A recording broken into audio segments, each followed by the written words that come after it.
KOMP 92.3. Rock you. Rock you. Does it not rock hard? Rock you. KOMP 92.3, the rock station. It's Sylvia, and on the phone I have with me is Josh Klinghoffer of Pearl Jam, of Pluralone. Lots of stuff to get into, but first off, how are you, my friend? How is Matt? How's Jeff? Is everyone okay for the most part? I think so, yeah, for the most part. I mean, everyone's crestfallen and heartbroken that the show had to be canceled or postponed or whatever it is. That we're not there. But everyone's doing okay. I think Matt is kind of done with it. He was actually, I believe, going to be rejoining us in Vegas. Oh no! Double heartbreak. But Jeff, I was messaging with today, and he's on the other side of it as well. Okay. And he's doing a lot better. Well, that's good. And you guys, like you said, were originally set to perform today at the MGM Grand Garden Arena, but as we all learned on Wednesday, both shows in Sacramento and Vegas were canceled. But prior to this, how was the tour going for you guys? Well, it was crazy, just in the sense that to have begun 2 years late, as Eddie kept saying on stage, we were 25 months late from our original scheduled dates on this tour, and then 4 shows in, and 4 great shows in, I have to say. Matt picked it up somewhere and was sidelined and left behind in Phoenix, and that was a shock. We're all so careful and so conscious of what's still out there, what's still causing problems, and to have it penetrate our little bubble was such a disappointment and a shock. And then for it to happen twice, and then we sort of felt, again, as Eddie would say on stage, after 25 months, canceling wasn't an option. So we improvised with trying to fill in for Matt, which is impossible. You can't fill Matt Cameron's shoes at all. But we made it through a couple shows, and then when Jeff went down, it was just too much. People were spiritually exhausted at that point after having to leave a brother behind. Of course, and I have to imagine just scrambling to see who is going to fill in. That's got to be exhausting too. Yeah, and making sure it was. Luckily, I started my musical journey on the drums when I was a kid, and also very luckily, I knew all those songs, particularly the early songs, like the back of my hand. So I filled in a bit. I did a little bit of drumming, and also luckily we were flying into the Bay Area, and Richard Stuberud, is a Seattle guy, but he has long history with Jeff. They have, I think, 3 side projects together, and they've been known each other for years. He lives in Oakland, so he was able to come in and do a little playing. And then the third night in Fresno, it was amazing to watch Dave Cruzen play with the band. And I don't think he's played with them since the early days, apart from the Rock and Roll Hall of Fame, where he did one song. So that was a treat for me, and I'm sure everyone else in that room. Yeah.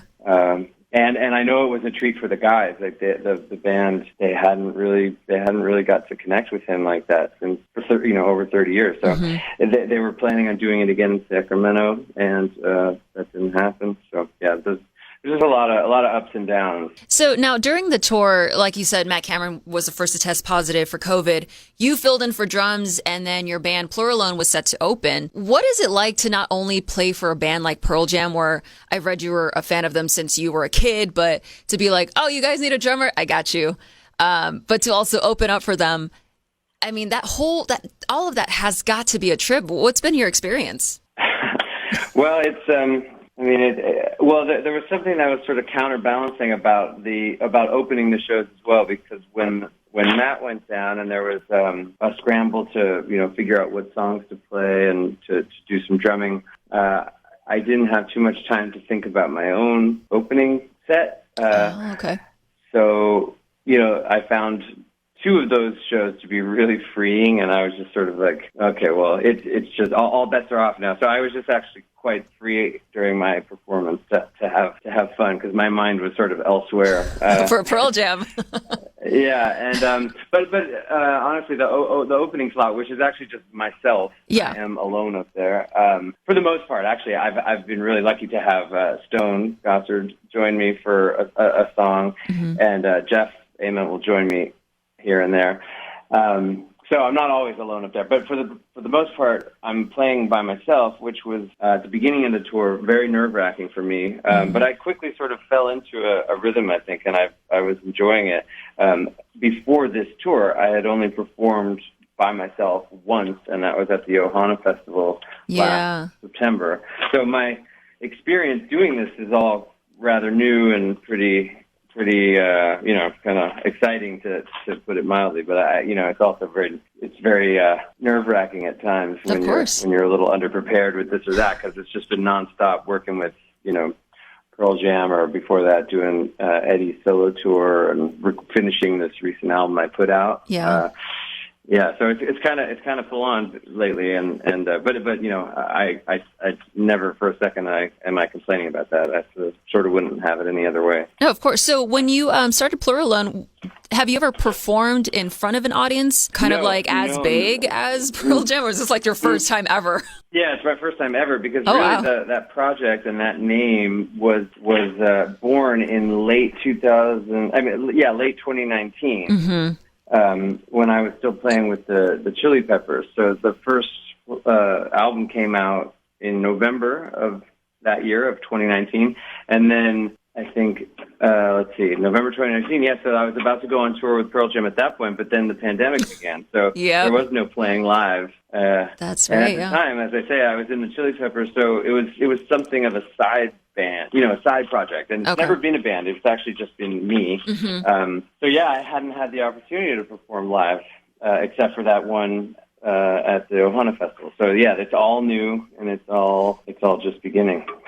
So talking to Josh Klinghoffer, multi-instrumentalist of Pluralone and Pearl Jam, and also, I read, the youngest inductee of the Rock and Roll Hall of Fame with Red Hot Chili Peppers. You beat Stevie Wonder. I know, which is, I don't feel proud of that, really. There's no way that Stevie and I should be mentioned in the same sentence.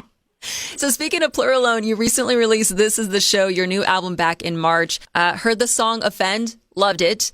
Also saw the music video, loved it. And it's because, to me, it kind of was like life imitating art in the video, because you're playing drums next to yourself, singing and playing the guitar, like you're omnipresent, which is kind of like what's happening in real life.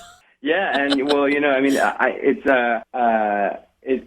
when I came up with the name for this project, it was about 10 years ago, or a little bit more, and I was trying to come up with names for this other group I had called Dot Hacker, and I had come up with the name Pluralone, and in the way that 90s groups would sort of smash two words together, that was how I always said it, Pluralone, because it's and I had this high-minded.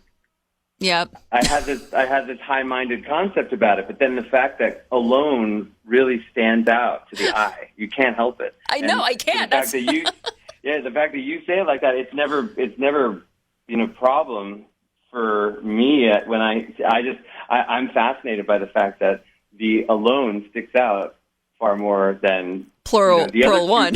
The other two words. Yeah. Well, but then this is like sort of a high school party, pass the joint around. Yeah. But it's sort of like, to me, it was those words all together, plural and one and alone. They all sort of point at the same concept or same meaning. Yep. And that's why, even though I'm still not sold on the name being the greatest thing ever conceived, I do like it from a conceptual standpoint. And there's more than one way of saying it. There's a plurality of ways to say it. It works. I mean, do you want me to say plural one or Pluralone? I honestly don't mind, whichever you prefer. I say plural one. Okay. But again, there's a plurality of ways to say the one name. All right. Well, I learned something. Yeah. No. I mean, it's really up to you. You're comfortable with. All right. So can you talk about the story behind the album? Like, what are the themes? I know you worked again with your Dot Hacker bandmate, Clint Walsh. How did this album come to be? Well, it originally started out as a pandemic-era Dot Hacker album. We, the four of us hadn't done anything in a while, and we sort of we were thrown together to do a song for a friend of ours who had gotten seriously injured, and we collaborated on this one song sort of for him, and we had a good time doing it. We talked about doing another song. We did another song. We put that out, and then it was sort of like, all right, well, let's just keep going. And then, I don't know, maybe it was a little harder to do a whole album than do the one or two songs during 2020 into 2021. We were all in different locations. No one was in the same room. So it became more of a solo effort. But Clint and I had a lot of fun kind of doing those few songs together. So we just kept on going and plowed through, and I had written a bunch of stuff in a hurry, kind of excited on the initial excitement about Scott Hacker doing the thing. And then I kind of threw it all Clint's way and said, "Here you go." That was sort of the method we had kind of come up with on how to work. And I was free then to go work on a couple other projects with the Eddie solo album, doing stuff with Andrew Watt here in LA, and Clint was at home, kind of working hard all year basically, and then we sort of joined forces again at the end of the year, and he had basically produced the album on his own with the songs I had given him. So it was this wonderful collaboration that we had in a way that we had never worked and never dreamed we would work, and we had a great time doing it. But I mean, I think thematically the songs are kind of about the same things I'm always writing about, which is sort of like the inability for people to communicate with themselves or the world at large. And, I think at this particular time in my life, and then the timing actually wound up being a little too apropos, but, thinking about, I was thinking a lot about the Cold War and just how ridiculous that is, and how I'd read a book about it, and I was thinking how crazy it is that we tend to forget that we're always living under this threat of destruction. If people don't learn how to communicate better, then obviously the political climate that we find ourselves in here in this country, that seems to be getting nothing but worse. So, I'm just kind of thinking a lot about how ridiculous it is these days that human beings seem to get further and further apart from each other, and there's these massive chasms and this distance between us when we sort of have everything at our fingertips to be able to communicate better. So it's insane to me in 2022 that we're still living with these fears and these problems, and you can kind of shrink it down to a marriage or a couple or political parties or superpowers. It's all the same thing. And if human beings don't learn how to communicate and be giving and kind to each other, then we are a word I can't say on the air. We're sort of destroying ourselves. Yeah. And we seem to not want to do anything about it. Yeah. I'll censor for you. Yeah. Well, I'll let it live in the mind. Yeah. You're also part of the soundtrack for the FX series Under the Banner of Heaven. Like I said, omnipresent. You're just doing everything. For this, did you have to watch the series, or do they tell you what it's about? Like, just to give you an idea of what to create? Well, we knew what it was about in the sense that it was based off of a book, a John Krakauer book, which Jeff Ament, who was the first to sort of land the gig or speak with the showrunner, Lance Black. They had these great conversations about what the show was about. But Jeff had already read the book. I read it the minute he brought up doing the music for it to me. So we knew what it was about. We knew what the story was about. We knew what the themes were that the people making a show out of the book wanted to communicate. And it really resonated with Jeff, really resonates with me. So for my first real scoring, my first foray into the world of scoring, for it to be about this kind of a subject matter, I couldn't have asked for anything more. And just that's a long way of answering one part of the question, but the other part of the question was just because of the pandemic, perhaps, or just the production and where they were. We didn't actually see a lot when we began, and the great thing about it was we had Jeff had sort of come up with a concept that he really wanted to follow, and it spoke to me, beautifully. Like, it's exactly what I would want to do if if you showed me a space and said, how would you want to work in this space? And it was really about using the space that we were in to record. So, we just kind of went. We were off and running, and we recorded tons of music. And then once we started getting images, we started fitting things to that. And then then there was more communication between, us, or mostly Jeff and the production. But, I think it was I think we were a bit spoiled in the sense that we were given sort of free rein for a while, and I think it helped shape the mood of the show a bit. And the one thing I'll say about the show is that I didn't really get to see much of the show while we were working on the music. And when we finally saw a few episodes, when it premiered a few weeks ago, I was blown away with how well they executed their ideas and how good of a show it is, in my opinion. I'm so honored to be a part of a good show, let alone a good show about what it's about, but it's just a good show. I'm talking to Josh Klinghoffer of Pearl Jam of Pluralone, new album. Pluralone might have a better ring. You're welcome. So new Probably album. Just your voice. You're a professional. You have a wonderful voice. Oh, thank you. New album, This Is the Show, is out now, so definitely give that a listen. Going back to touring with Pearl Jam, you guys had an 18-year-old student on drums to play Mind Your Manners, which he absolutely killed it. I think he's a drummer for a band of his own. I think so, and I think they're called The Alive, and I didn't know that was the connection, but I was seeing these stickers around all day earlier in the day called The Alive, and I thought, that's a good name. So he was able to learn it quick. Is there anything or anyone that told him to maybe calm him down, hey, you're going to go in front of a buttload of people.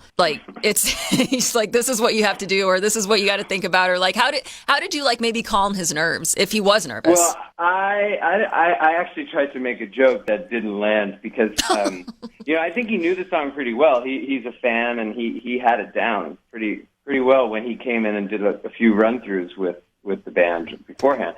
And I said to him, well, this rehearsal kit might feel funny, but don't worry. When you get up on stage, it'll feel very normal. It'll feel exactly as it always does playing drums, which couldn't be further from the truth, but I'm not sure if my ironic tone landed. Maybe the delivery. Drums, but the delivery was, it was pretty dry. So playing drums in an arena is not very standard. And if you're not used to that, it's one of the weirdest experiences, for a drummer or for a musician at all. But he did great. Yeah, I'm glad he didn't listen to my stupid show.